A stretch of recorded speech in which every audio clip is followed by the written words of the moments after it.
wonderful. Yes, sorry about that, yes. I'm up here. Oh, I'm normally down there. Oh, yeah, okay, I was the chairman, okay, got it. An IRS consultant named Charles Littlejohn stole a trove of tax return data, including returns from President Donald Trump and a host of other prominent American taxpayers, and released them to multiple media outlets in 2020 and 21. Last month, I was pleased to see that Mr. Littlejohn received the maximum sentence of 5 years in federal prison for his crime.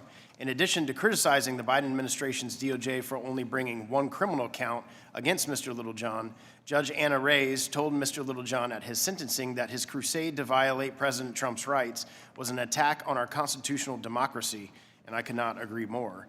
What troubles me even more is that the IRS has taken far too long to implement the corrective actions necessary to ensure that other American taxpayers do not become victims of a rogue IRS employee like Mr. Littlejohn. The Treasury Inspector General for Tax Administration recently reported that the IRS failed to ensure that all its sensitive systems provide accurate audit trail logs to monitor and identify unauthorized access. Essentially, TIGTA is saying that you did not know when sensitive taxpayer information was illegally accessed. I understand Mr. Neal asked you about this, and you said that you guys have taken corrective actions since that report came out. Was it last week, February 6th? What specific actions have you taken, and have you taken all three of the recommendations that TIGTA made in their report? Yes, we've taken a bunch of actions. I'll be very quick just to kind of give you a flavor of them. We've reduced the number of users. We've put more robust encryption in place. We've strengthened our oversight. We have improved our access logs. We've eliminated more removable media.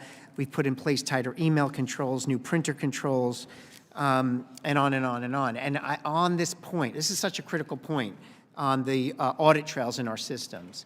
TIGTA had identified, I think it was somewhere between 300 and 400 systems in the IRS that had sensitive data that didn't have the appropriate audit trails. I required the team, I think it was almost like my third or fourth day at the IRS. I said, I want audit trails in every one of those systems consistent with TIGTA's requirements. Those have now been done. We shared that with TIGTA, but TIGTA didn't have sufficient time to validate that we did everything we said we did. So when was all that completed? That was completed by the end of the fiscal year, so around September 30th. So all of the three recommendations that yes. TIGTA is how you respond to? Yeah, they're evaluating. We've said we agree.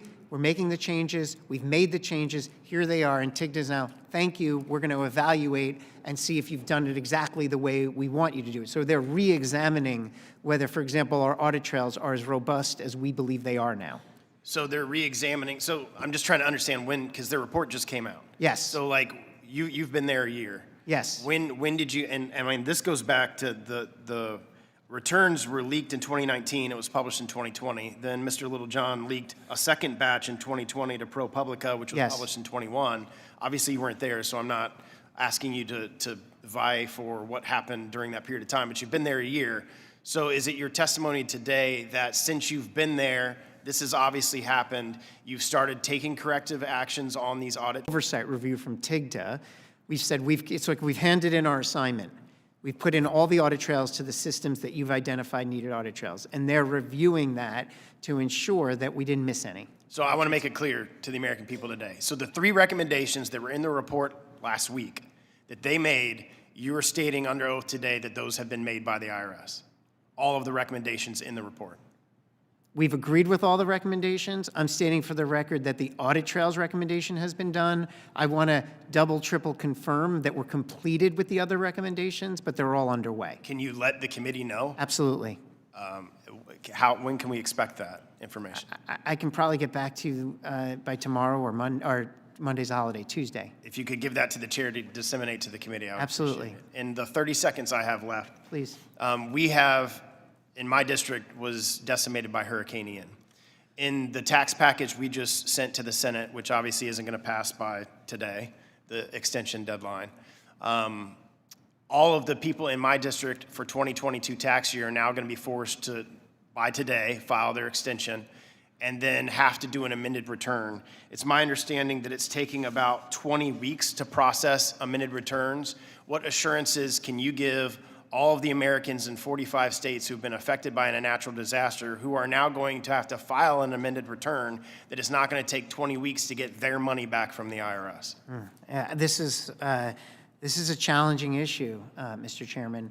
The reason it's challenging, and it's not about making excuses, this is about just sharing the facts, is that our systems, while we are more modern and effective with original returns, we're still on outdated systems on amended returns, and it's more manual. And that's why if you file an original return electronically and select direct deposit, we can get your refund in under 21 days. But if you file an amended return, that's a paper manual process. It takes a lot longer, and it's unfortunate. Since I gave Mrs. Moore a little bit of extra time, I'll take a little extra time. So what are you guys doing to remediate that? Like, why does it require a paper return? Is there efforts in place to? Absolutely. Yeah, we're doing a bunch of different things. First of all, looking at leaning out our process to see if we can close the gap on those 20 weeks, and also taking the steps to automate our entire infrastructure. This is one of the reasons why the modernization effort is so important. We're also doing a lot more scanning of all of these paper forms, because in a machine-readable format, we can move more quickly. Thank you for being here today. My time's expired. I now would like to recognize Mr. Fitzpatrick for 5 minutes.